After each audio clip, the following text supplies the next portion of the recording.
Ukraine से भी भयानक जंग का हो सकता है आगाज। भारत के दुश्मन को बर्बाद करने को तैयार है दोस्त फ्रांस। पाकिस्तान के जिगरी तुर्की की निकल गई है हेकड़ी।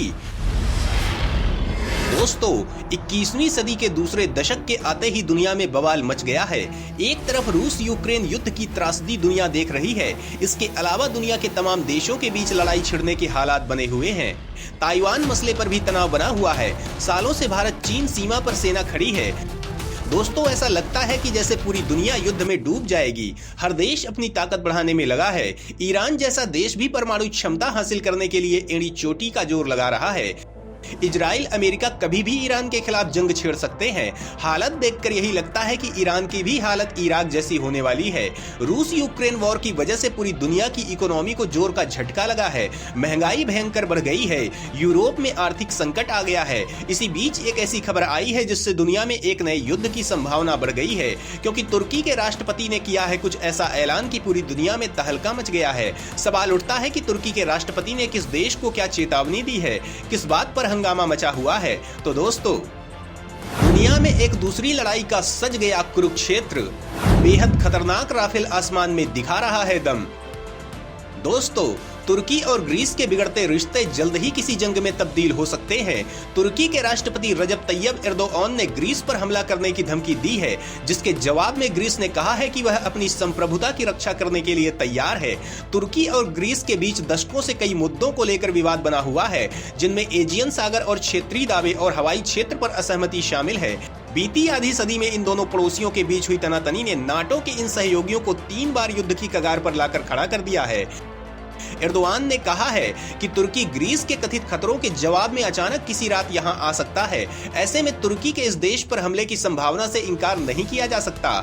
एर्दोआन ने इससे पहले इसी तरह का बयान देते हुए संकेत दिया था कि तुर्की कुर्द लड़ाकों के खिलाफ सीरिया और इराक में सैन्य अभियान चला सकता है। वह कुर्द लड़ाकों को आतंकवादी कहता है और अपने अस्तित्व पर बहुत बड़ा खतरा समझता है। एर्दोआन ने यह धमकी भरी बातें सैमसन में हवाई तकनीक से जुड़े कार्यक्रम में कही है, जहां तुर्की ने मानव रहित लड़ाकू जेट के प्रोटोटाइप का प्रदर्शन किया है। यहाँ एर्दोआन ने राजनीतिक और सैन्य तनाव के बीच ग्रीस पर भड़ास निकाली है। तुर्की ने अगस्त में ग्रीस पर क्रीट में रूस निर्मित S-300 मिसाइल सिस्टम का इस्तेमाल कर तुर्की के लड़ाकू विमानों को लॉक करने का आरोप भी लगाया था। उसने ये भी कहा था कि ग्रीस के F-16 विमानों ने पूर्वी भूमध्य सागर में नाटो मिशन के दौरान तुर्की के जेट विमानों को रडार लॉक में डालकर परेशान किए हैं। तुर्की ने ये शिकायतें नाटो से भी की हैं। ग्रीस ने भी तुर्की के ऊपर अपने वायु क्षेत्र के उल्लंघन का आरोप लगाया है। हालांकि नाटो के दोनों सदस्य देश तुर्की और ग्रीस के बीच तनाव एक आम बात रही है। तुर्की का दावा है कि ग्रीस एजियन सागर में द्वीप का सैन्यीकरण कर अंतर्राष्ट्रीय समझौतों का उल्लंघन कर रहा है। एर्दोआन ने कहा, आपके द्वीपों पर कब्जे से हम बनने वाले नहीं हैं। जब समय आएगा हम वो करेंगे जो जरूरी है। जैसा कि हमने कहा, हम एक रात अचानक आ जाएंगे। एर्दोआन ने आगे कहा, इतिहास को देख लें, अगर आप ज्यादा आगे बढ़े तो उसकी भारी कीमत होगी। हमारे पास ग्रीस को कहने के लिए एक ही बात है, इजमिर को ना भूलें। एर्दोआन ने 1922 में तुर्की की सेना द्वारा इस पश्चिमी शहर में ग्रीस की सेना पर कब्जा करने की करारी हार के संदर्भ में ये बात कही है। एर्दोआन और ग्रीस के प्रधानमंत्री क्यारिकोस मित्सोटोनिस के बीच मार्च में इस्तांबुल में दोपहर के भोजन के दौरान बातचीत हुई थी, लेकिन ये सकारात्मक दिखने वाली तस्वीर भी जल्द ही बदल गई।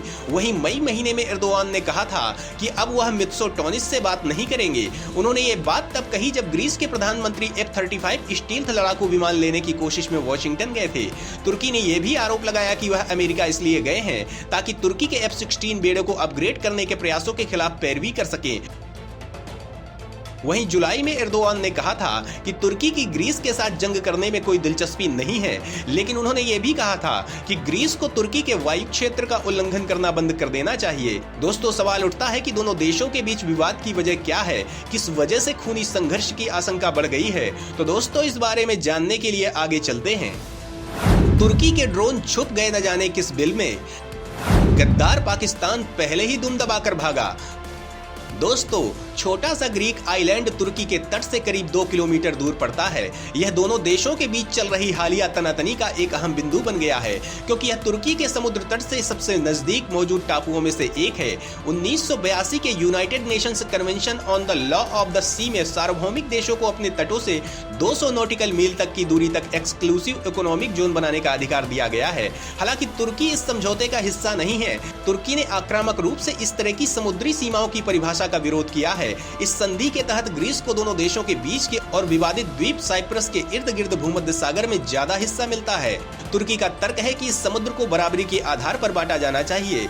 अपने इस दावे के समर्थन के लिए तुर्की ने अपने जंगी जहाजों की गतिविधियां इस विवादित इलाके में बढ़ा दी हैं। 6 अगस्त को ग्रीस और मिस्र ने एक मैरीटाइम बॉर्डर एग्रीमेंट पर दस्तखत किए थे। इसके बाद तुर्की ने एक ड्रिलिंग सर्वे जहाज ओरूक्रिस को विवादित समुद्र में भेज दिया। ओरूक्रिस ने हालिया हफ्तों में साइप्रस के करीब पूर्वी भूमध्य सागर में अपना काम जारी रखा है। यह विवाद तुर्की और ग्रीस के बीच समुद्री विवाद से आगे निकल गया है। अब इसमें इस पूरे इलाके और इससे बाहर की शक्तियों के साथ गठजोड़ भी होने लगे हैं। दोस्तों, सवाल उठता है कि क्या सच में तुर्की कार्यवाही करेगा? तुर्की की धमकी को किस तरह लेने की जरूरत है? तो दोस्तों, तुर्की और ग्रीस के बीच तनाव सबसे पहले 2019 के आखिर में बढ़ना शुरू हुआ था। तुर्की और यूएन की मध्यस्थता वाली लीबिया की गवर्नमेंट ऑफ नेशनल अकॉर्ड के बीच हुए मैरीटाइम बॉर्डर एग्रीमेंट के बाद यह विवाद शुरू हुआ था। इस डील में लीबिया और तुर्की के बीच सामुद्रिक क्षेत्र की बात की गई थी। इसमें ग्रीस के दावे वाले ज्यादातर समुद्र और साइप्रस को भी बांट लिया गया था। यूरोपीय देशों मिस्र और यूएई समेत कई दूसरे देशों ने इस पर आपत्ति जताई थी। कूटनीति के मुकाबले कार्रवाई को ज्यादा तरजीह देने वाली ब्लू होमलैंड डॉक्ट्रिन से प्रेरित तुर्की अधिकारी कह रहे हैं कि वे अपने देश को दक्षिणी तट पर सीमित नहीं रहने देंगे। राष्ट्रपति रेचेप तैयब अर्दोआन और अन्य अधिकारियों ने लगातार एक उचित समाधान के लिए सौदेबाजी करने की हुंकार भरी है। अर्दोआन ने 26 अगस्त को कहा था, हम जानते हैं हर कोई ये देखे कि तुर्की अब वो देश नहीं रहा जिसके धैर्य, प्रतिबद्धता और साहस की परीक्षा ली जा सकती है। उन्होंने कहा था, हम राजनीतिक, आर्थिक और सैन्य रूप से जो भी जरूरी होगा वह करने के लिए प्रतिबद्ध हैं। उन्होंने कोई भी रियायत नहीं देने का आह्वान किया है। दोस्तों, युद्ध को देखते हुए दोनों देश किस तरह की नीति अपना रहे हैं?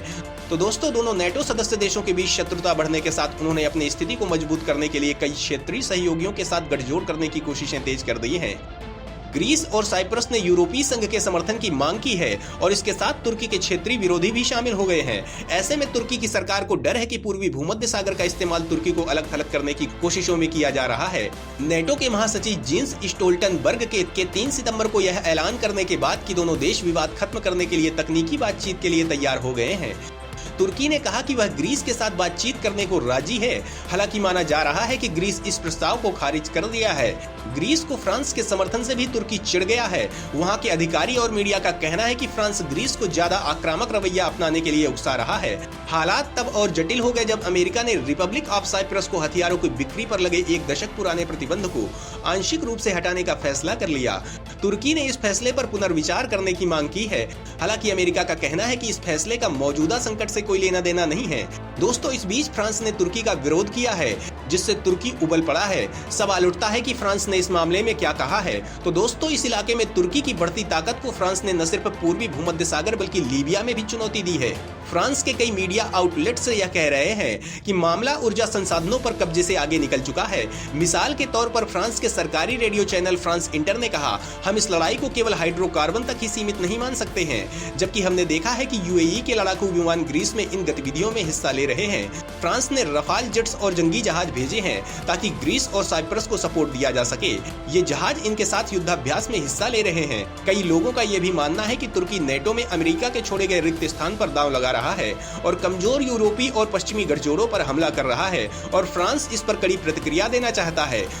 तो दोस्तों, मामला केवल 2 देशों के बीच का नहीं रह गया है। अब इसमें दुनिया भर के देश कूद पड़े हैं और अगर विवाद होता है तो तुर्की को यह भारी पड़ेगा। दोस्तों, आपके लिए ये जानना बेहद जरूरी है कि तुर्की भारत का धुर विरोधी देश है जो पाकिस्तान के समर्थन में कश्मीर पर उल्टे सीधे बयान देता रहता है।